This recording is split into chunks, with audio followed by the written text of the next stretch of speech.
Hello, I'm Robbie James and this is UCAS Street View. Now, did you know 3 in 5 Year 9 to Year 12 students are considering doing an apprenticeship? So, what are they all about and could they just maybe be the right option for you? Well, we are hearing from students and employers to answer that very question.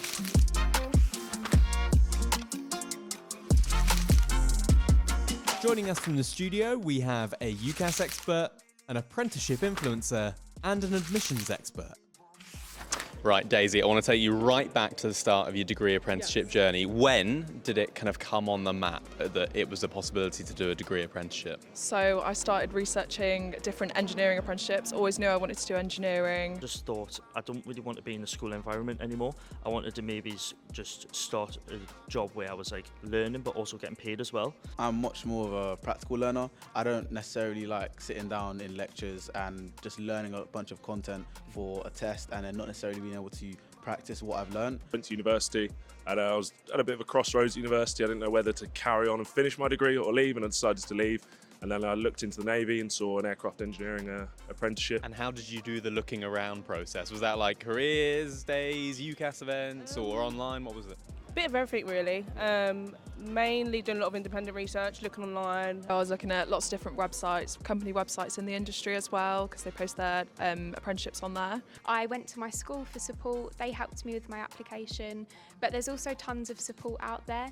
So you can go on the UCAS website, for example. There's some fantastic support. They're good UCAS, aren't they? Yeah. Indeed was really good. The government apprenticeship page has loads as well. I think I didn't have LinkedIn as well at the time, but you can use LinkedIn and find these people and just be like, oh, I'm interested in what you're doing, and then reach out to them. They'll tell you how to apply.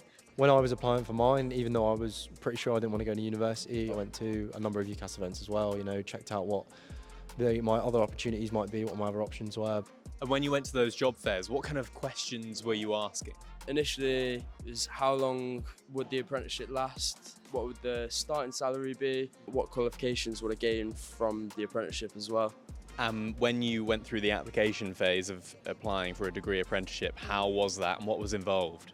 A lot. Every company was fairly similar in the initial stages, like what do you want to do, why do you want to do it, why do you think you'd be a good fit. You'd select which scheme you're applying to, you'd put your name, your contact details and all of that information on. It was an online form. I had to submit my CV, a cover letter, and I had to answer 2 questions. You would then get pushed through to a competency test. After that, given that you pass, hopefully you do, you would go on to the online video interviews. The next one after that, you would go through to the assessment centre. After, you would go through to an interview. You can do like a role finder sort of thing online, trying to find out what your specialties might be, what your kind of subject they suggest, at which point you'll express an interest in it, and then your local careers management office will get in touch with you, after which you'll do a couple of tests, aptitude assessments to check that you are academically ready for that sort of role. Because it's the military, you'll do some medical assessments, security checks and things like that. And then you'll do 4 days of kind of insight into the military and that sort of thing. And then, you start your basic training. And on assessment centres, going to them, how would you advise people to present themselves? Things like dressing, things like asking the right questions. What's important there? I think the thing that's important is making sure that you're dressed as if you were going to actually work at that job that you're applying for. In terms of asking questions, I'd say ask as much as you want to know. So anything related to the job in terms of, okay, what will I be doing? What type of teams are there? And I'd also just say keep an open mind and be able to come across as someone that can actually work in a team, because at the end of the day, you're never really going to be working by yourself. You're always going to be in a team. So that's what I'd say. No I in team. No I in team, no. There is a me though.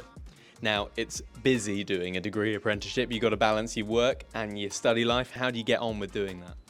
I feel like there's a good work to education balance. You have study days, you have support from your team, from your line managers, and also just from your colleagues as well. Like, they understand that you have education on the side. A lot of your colleagues have been there before as well, so they're very much understanding and they help you through a lot. Me and my manager kind of have like an agreement on how many days he allows for me to allocate for the apprenticeship side of things and the studying, and I just block off my calendar. I try and be quite strict because it's so easy to get carried away with like exciting things going on at work. Turn my notifications off and just try and focus on the studying. I'm in the office 4 days a week and I have 1 day a week at university where I do all my lectures.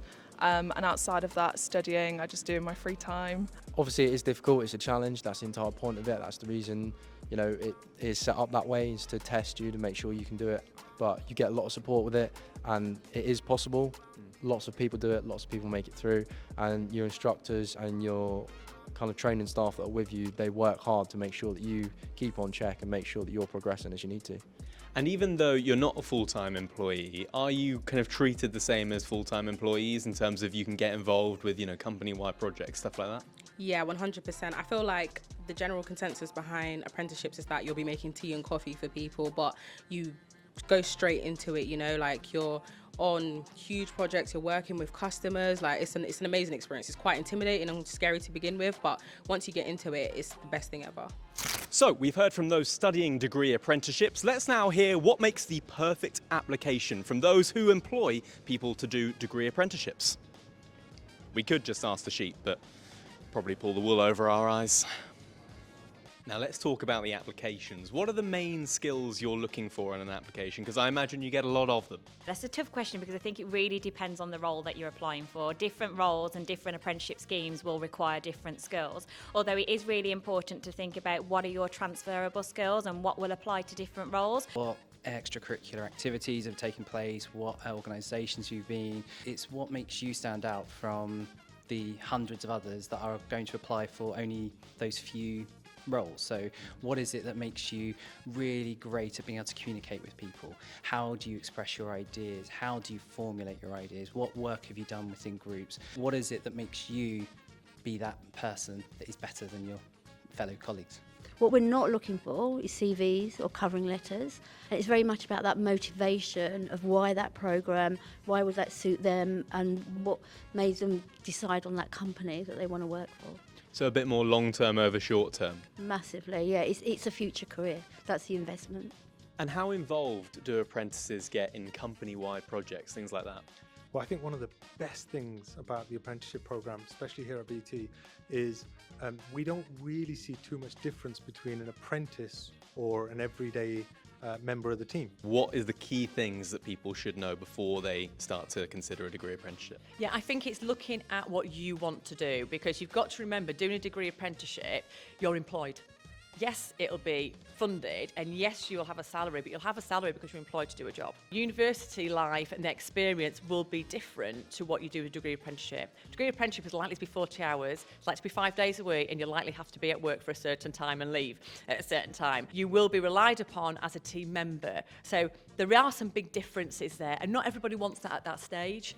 And maybe not everyone's ready for that. So really think about, do you like practical learning? Do you like hands-on learning? Do you want to study a field, which, you know, a university might be more appropriate? But you will still have that social, you know, that social networking. So that's important. But it will be different because, like you say, you're balancing working and a degree. And I mean, we always use the term foot in the door. It is a prime opportunity to do that, isn't it? It is, exactly. I mean, how often would you stand at the door knocking, trying to get in different places, right? So you're in, you've got an opportunity to reach out to people straight away and just, you know, network all the way across big businesses and understand what you want to do. So it really is a foot in the door. It really is all in. So is that true, Holly? With a foot in the door, you can expect kind of a full-time job at the end of the apprenticeship? Most companies do offer you a full-time job afterwards, but there are some that don't, but it doesn't matter because you're going to have such a vast range of experience to get your foot in the door into other companies. You said that you applied for a few apprenticeships that you were unsuccessful for. How many was that?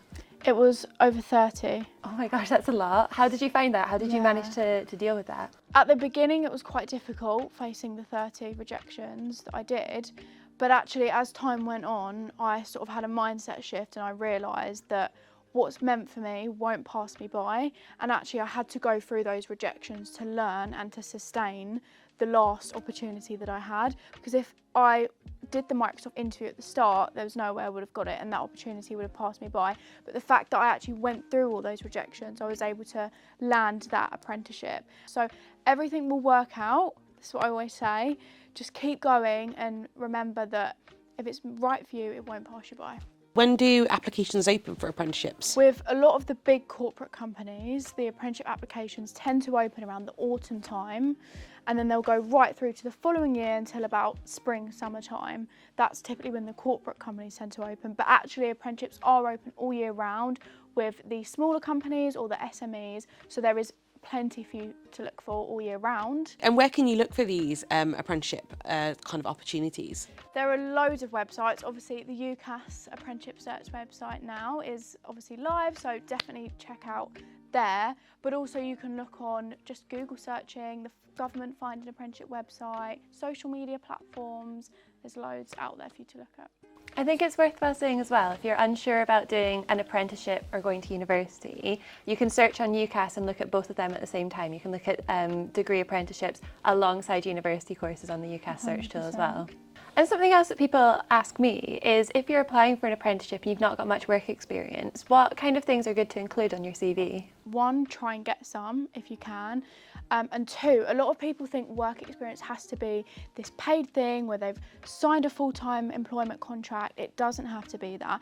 If you've done 1 day's work experience, if you've done volunteering, if you've done a week, if you've helped out your local school. I used to write about how I did tours for Parents' Evening, Open Evening at my local school, because technically that is presenting to the school's customers.